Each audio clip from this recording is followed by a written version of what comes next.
The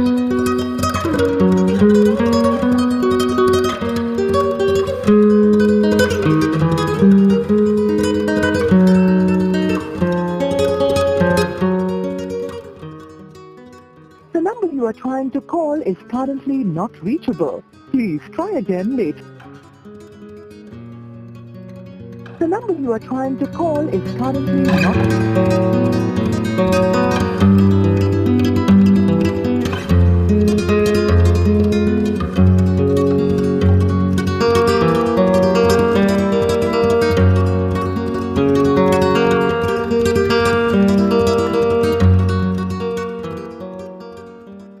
Sonali, reception party কেমন লাগলো বলো?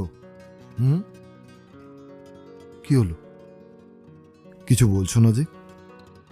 ও, বুঝেছি, বাড়ির সব লোক চলে গেছে তাই মন খারাপ, তাই তো? আরে বোকা, তুমি তো দুদিন পরেই আবার বাপের বাড়ি যাবে। হ্যাঁ, এ তো মন খারাপের কি আছে? আরে কিছু তো বলো। তুমি আমাকে একদম টাচ করবে না। টাচ করবো না? কেন? আমার অপরাধটা কোথায়? আচ্ছা, তোমার কি হয়েছে বলো তো? তোমাকে কি কেউ কিছু বলেছে? উত্তম, আমি তোমাকে পরিষ্কার করে একটা কথা জানিয়ে দিচ্ছি। কি কথা বলো? আমি তোমার সাথে সংসার করতে পারবো না। কি বলছো তুমি? তোমার কি মাথা খারাপ হয়ে গেল? আজকের এই শুভ দিনে তোমার মুখে এইসব কথা কেন? আমি আমার বাবা মায়ের কথাই তোমাকে বিয়ে করেছি। আমি অন্য একজনকে ভালোবাসি। সেটা তো তুমি তোমার বাবা মাকে বিয়ের আগেই জানাতে পারতে। শুধু শুধু আমার জীবনটা কেন নষ্ট করলে? বললাম তো, বাবা মায়ের জন্য আমি বিয়ে করতে বাধ্য হয়েছি। শোনো, যত তাড়াতাড়ি সম্ভব আমাদের ডিভোর্সের ব্যবস্থা করো। সোনালি, তুমি বোঝার চেষ্টা করো। হ্যাঁ, আমাদের আমাদের পরিবারের একটা সম্মান আছে, আমার একটা সম্মান আছে। সেসবের কি হবে? আমি একজন পুলিশ অফিসার, আমি সমাজে মুখ দেখাবো কি করে? তুমি কি চাও আমি তোমার জন্য আত্মহত্যা করি?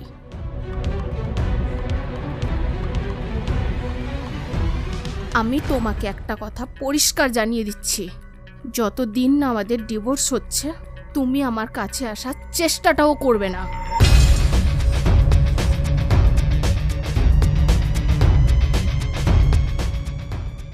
আমি বলি কি, পুরনো কথা তুমি ভুলে যাও সোনালি।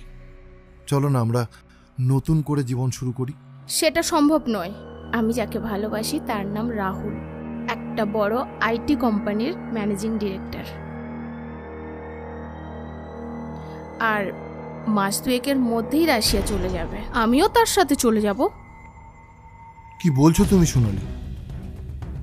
এই 2 মাস আমি তোমার সঙ্গে থাকবো, একই রুমে থাকবো, কিন্তু একই বিছানায় নয়, আলাদা আলাদা। তবে হ্যাঁ, যদিও আমি সেটা বাড়ির কাউকে বুঝতে দেব না। সোনালি,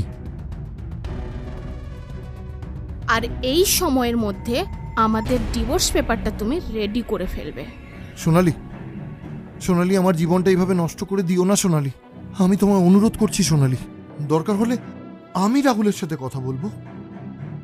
যদি নিজের সম্মানটা বাঁচিয়ে রাখতে চাও তবে আমার কথা মতো চলো। এটা তুমি করতে পারো না। কেন তোমরা আমাদের মতো এরকম অসহায় ছেলেগুলোকে নিজেদের স্বার্থে ব্যবহার করো? তুমি কেন বিয়েতে রাজি হয়েছিলে বলো? আমি আগেও বলেছি, শুধু মা বাবার চাপেই আমি তোমাকে বিয়ে করেছি। সোনালি, সোনালি, তুমি বলো যে তুমি আমার সাথে মজা করছিলে। তুমি আমার সাথে এসব মজা করছো, তাই না? হ্যাঁ, বলো বলো সোনালি, বলো তুমি আমার সাথে মজা করছিলে। হাত সরাও উত্তম, আমি তোমার সাথে একটুও মজা করছি না। সোনালি, সোনালি, আমার কাছে এসো। দুজন পরস্পরকে ভালোবাসলে দেখবে আমাদের মধ্যে সব কিছু ঠিক হয়ে যাবে। তুমি কি জোর করে আমার কাছে আসবে? জোর করে আমার ইজ্জত নেবে?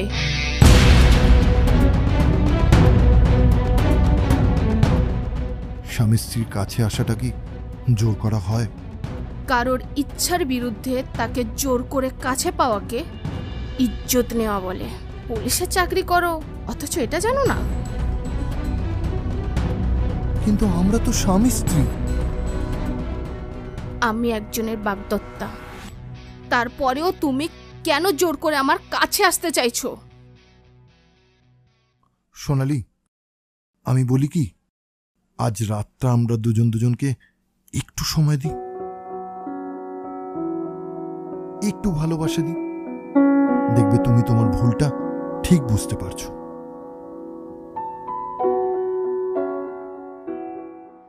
না, আমি কিচ্ছু শুনতে চাই না। তোমার শুধু আমার শরীরটা দরকার তো। নাও, নিজের ইচ্ছা মতো ভোগ করে নাও, আমাকে মিটিয়ে নাও তোমার সব আশা, করে নাও তোমার ফুলসজ্জা। কি হলো, নাও। না সোনালি, আমি তোমাকে এইভাবে পেতে চাই না সোনালি। আমি তোমাকে ভালোবাসা দিয়ে কাছে পেতে চাই। সোনালি, তুমি আমাকে 10 মিনিট সময় দেবে? আমি তোমাকে না আমার এক বন্ধুর গল্প শোনাবো। জাস্ট 10টা মিনিট। যা বলার তাড়াতাড়ি বলো, অনেক রাত হয়েছে, আমার ঘুম পাচ্ছে। আমার গল্পটা শুনলে আশা করি তোমার আর ঘুম পাবে না। সারা রাত হয়তো তুমি আমাকে আর ঘুমোতে দেবে না। যা বলবে বলো। জানো সোনালি, আমার একটা বন্ধু ছিল, খুব কাছের। আমরা একসাথে পড়েছি, একসাথে খেলেছি, বেরিয়েছি, ঘুরেছি, খেয়েছি। কিন্তু দুঃখ শুধু একটাই, জানো, ও আমার বিয়েতেই থাকতে পারল না। কেন? কারণ গত পরশু ও রাশিয়া চলে গেছে ওর চাকরির সুবাদে। ওর যাওয়ার 2 মাস আগে ওর সাথে আমার দেখা হয়েছিল। সেদিন কি কথা হয়েছিল সেসব আজকে আমি তোমাকে বলবো। একদিন বিকেলে আমি রাউন্ডে বেরিয়েছিলাম।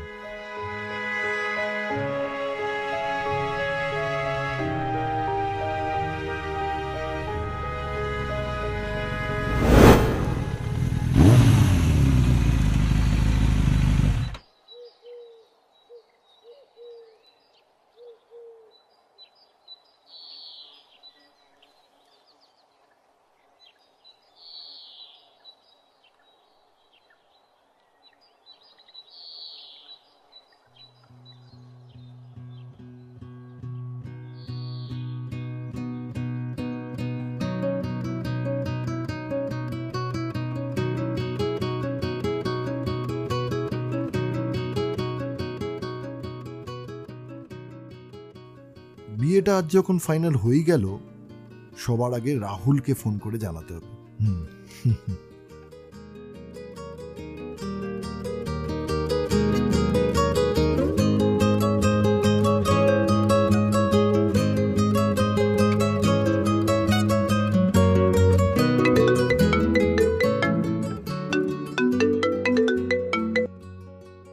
হ্যালো। হ্যালো, এই কোথায় আছিস রে? হ্যাঁ, এই তো জাস্ট ফ্যাক্টরি থেকে বেরোলাম। ও আচ্ছা, তুই কোথায়? আরে আগে আমরা কলেজ লাইফে যেখানে বসে আড্ডা দিতাম সেখানে আছি। তাড়াতাড়ি চলে আয়, তোকে একটা ভালো খবর শোনানোর আছে। ঠিক আছে, তুই ওয়েট কর, আমি আসছি। হ্যাঁ তাড়াতাড়ি আয়। হ্যাঁ হ্যাঁ ঠিক আছে, চল, দেখা হচ্ছে।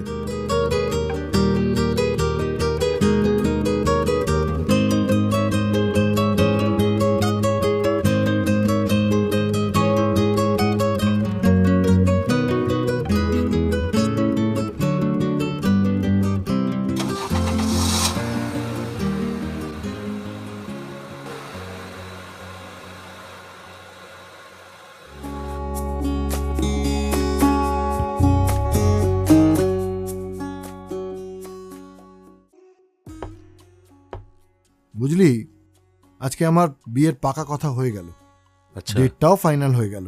বাহ, দারুণ খবর রে। বিয়েটা কোথায় করছিস? ডেটটা কবে বিয়ের? মেয়ের বাড়ি বারাসাতে, আর ডেটটা হলো সামনের মাসের অগ্রহায়ণের 7 তারিখ, মানে ইংরেজির 21 আর কি। ইংরাজির 21? তুই আর ডেট খুঁজে পেলি না? কেন রে? আরে, ওই দিনই তো আমার রাশিয়া যাওয়ার ফ্লাইটের টিকিট। কি বলছিস তুই? আমার বিয়ে আর তুই থাকবি না, এটা হয় নাকি? কি করব বল, কোম্পানির নতুন প্রজেক্ট, আমাকে তো যেতেই হবে। তুই এসব ছাড়, ম্যাডামের ছবিটা দেখা তো, দেখি কেমন দেখতে। দাঁড়া,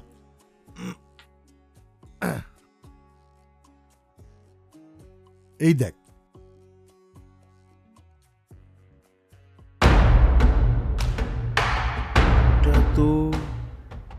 এ তো সোনালি। হ্যাঁ, তুই চিনিস নাকি ওকে? তোকে একটা কথা বলবো, তুই কিছু মনে করবি না প্লিজ? না, কিছু মনে করবো না, বল। সোনালি আমাকে খুব ভালোবাসে, আর ও আমাকে বিয়ে করতে চায়। তার মানে সোনালি তোর গার্লফ্রেন্ড? কিন্তু তুই যে বলেছিলিস তোর গার্লফ্রেন্ড বিদেশে থাকে। ঠিকই বলেছিলাম, মাস 6 আগে ওর সাথে আমার আলাপ, আর আমার বাড়ির লোকও সবাই ওকে খুব পছন্দ করে। ও, দাঁড়া দাঁড়া, তাহলে আমি এক্ষুনি বিয়েটা ক্যান্সেল করছি। কি করছিস কি তুই? আগে আমার কথাটা পুরো শোন। বল। সোনালি আমাকে খুব ভালোবাসলেও কিন্তু আমি ভালোবাসি তনুকে, আর তনু এখন রাশিয়াতেই আছে, তাই আমি বাবা মাকে নিয়ে চলে যাচ্ছি। তাহলে সোনালি? আমি ওকে অনেক বোঝানোর চেষ্টা করেছি যে আমি ওকে বিয়ে করতে পারবো না, কিন্তু ও আমার কোনো কথাই শুনতে চায় না। কিন্তু তুই ওকে ঠকাবি রাহুল, তুই এটা পারবি? আমার আর কোনো উপায় নেই রে ভাই। আমি সোনালিকে বলেছি 5 মাস পর আমি ওকে নিয়ে রাশিয়া চলে যাব। কিন্তু তুই তো 2 মাস পরেই চলে যাবি। না রাহুল, এটা ঠিক হবে না, আমি বিয়েটা ক্যান্সেল করছি। তুই তুই সোনালিকেই বিয়ে কর। না উত্তম, তনুকে আমি সেই ছোটবেলা থেকে ভালোবাসি, আর আমার রাশিয়া যাওয়ার পেছনে তনুর বাবা আমাকে অনেক হেল্প করেছে। তোর ভালোবাসার মানুষটা কি পারবে আমাকে মেনে নিতে? তাছাড়া আমি সোনালির সাথে একজন বন্ধুর মতোই মিশেছি, আর আর আমি ওকে কোনোদিন স্পর্শও করিনি। সোনালি খুব ভালো মেয়ে। তুই ওকে বিয়ে করে সুখেই থাকবি, আমি কথা দিলাম। দেখ রাহুল, কোথাও কিছু ভুল হচ্ছে না তো? ও যদি জানতে পারে তুই আগেই... তুই আমার একটা অনুরোধ রাখবি ভাই, এসব কথা বিয়ের আগে তুই কাউকে বলবি না, এমনকি সোনালিকেও না। কিন্তু আমি বলি কি, তুই তুই আরেকবার একটু ভেবে দেখ।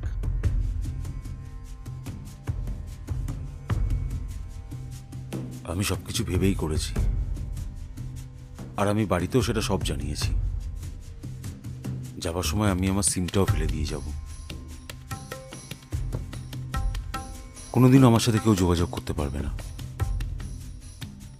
একটা জিনিস আমি কিছুতেই বুঝতে পারলাম না, ও যদি ভেবেই থাকে যে তোর সাথে রাশিয়া চলে যাবে, তাহলে সোনালি আমাকে বিয়ে করতে রাজি হলো কেন? ওর বাবা মায়ের চাপে, আর আমি সবটাই জানি। শুধু জানতাম না বিয়েটা তোর সাথে হচ্ছে। উত্তম, তুই ওকে বিয়ে করলে তুইও সুখী হবি, আর আমিও সত্যি খুব সুখী হব। দেখ, আমি কতটা সুখী হব সেটা আমি জানি না, তবে তোর জন্য এই বিয়েটা আমি করব, আর ফুলশয্যার রাতেই আমি ওকে সবকিছু জানাবো। উত্তম, তোর ফোনটা একবার দে। কেন? আমার মোবাইল নিয়ে কি করবি? দে না একবার।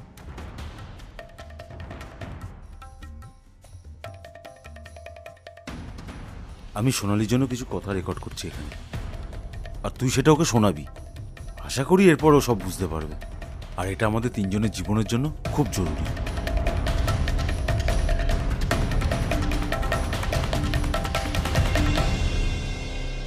সোনালি, আমি রাহুল বলছি। প্রথমেই আমি তোমার কাছে ক্ষমা চেয়ে নিচ্ছি, কারণ সামনাসামনি আমাদের আর দেখা হবে না। সোনালি, আমি এখন রাশিয়াতে পৌঁছে গেছি। তনুকে আমি ছোটবেলা থেকেই ভালোবাসি। তোমাকে আমি অনেক বোঝানোর চেষ্টা করেও পারিনি। আশা করি তুমি এবার সেটা বুঝতে পারবে। আর আজ তোমার ফুলশয্যা। দেখো, যার সাথে তোমার বিয়ে হয়েছে সে আমার খুব প্রাণের বন্ধু, উত্তম। ও খুব ভালো ছেলে, আর দেখো ও তোমাকে খুব ভালো রাখবে। আর তোমার কাছে শুধু আমার একটাই অনুরোধ, আর তুমি ওকে কোনোদিন কষ্ট দিও না। আর আমাকে পারলে ভুলে যেও। ভালো থেকো তোমরা দুজনে। বাই। না, এটা তুমি আমার সাথে করতে পারো না রাহুল। কেন করলে আমার সাথে এটা? কেন করলে?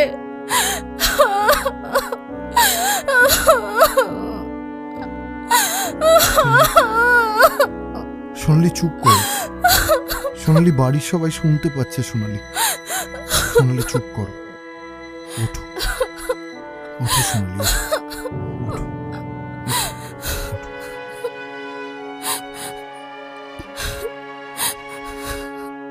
তোমার কথা রাহুল আমাকে অনেক বলেছে, কিন্তু আমি নামটা জানতাম না। ও কেন করলো আমার সাথে এরকমটা? কেন করলো? সোনালি, রাহুলের কথাই আমি এই বিয়েতে রাজি হই। রাহুল আমাকে অনেক বিশ্বাস করে, আমিও ওকে করি। বন্ধু হিসেবে ও তোমাকে খুব ভালোবাসে। ও চায় আমি আর তুমি একসাথে থাকি, ভালো থাকি। পুরনো কথা সব ভুলে চলো আমরা আবার সব নতুন করে শুরু করি, তুমি আর আমি। আমাকে তুমি ক্ষমা করে দাও উত্তম, আমাকে তুমি ক্ষমা করে দাও। তোমার কথায় আমি কিচ্ছু মনে করি না।